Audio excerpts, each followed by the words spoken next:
আমরা ফেসবুক চালাই, এটা একটা সোশ্যাল মিডিয়া এবং সামাজিক যোগাযোগ মাধ্যম। এখানে আমাদের মা বোনরাও ফেসবুক চালায় এবং আমরাও ফেসবুক ব্যবহার করি। এই জায়গা থেকে মা বোনরাও তাদের দিন প্রচারের জন্য কাজ করবে, আমরাও আমাদের দিন প্রচারের জন্য কাজ করব।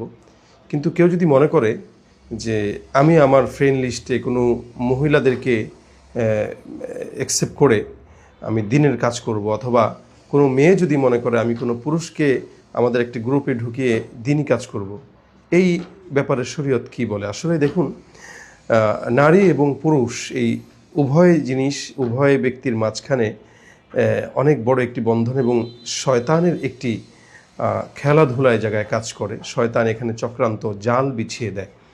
তো এই জায়গা থেকে কোনো নারী যদি মনে করে আমি একটি গ্রুপ করে এখানে পুরুষদেরকেও ঢুকিয়ে দিনের খেদমত করব, এটি কখনো সম্ভব নয়।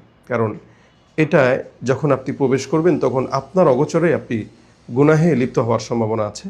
একই কথা পুরুষদের জন্য। পুরুষরাও যদি মনে করে আমি কোনো মা বোনদেরকে ফেসবুকের মাধ্যমে দিনী প্রচারণায় খেদমত করব, এখানেও শয়তানের অনেক বড় একটা জাল বিছানো থাকে।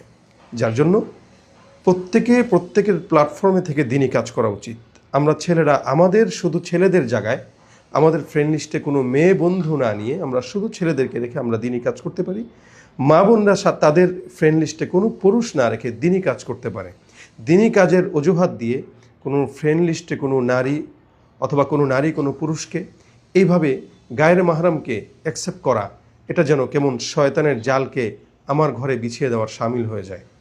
এই কারণে আমরা প্রত্যেকের জায়গায় দিনই কাজ করব। নারীরা নারীদের জায়গায়, পুরুষরা পুরুষদের জায়গায়। আল্লাহ পাক রব্বুল আলামিন নারী পুরুষের যে ফিতনা সমাজে দিয়েছেন, এই ফিতনা থেকে আমাদের সকলকেই হেফাজত করার তৌফিক দান করুক। আমিন।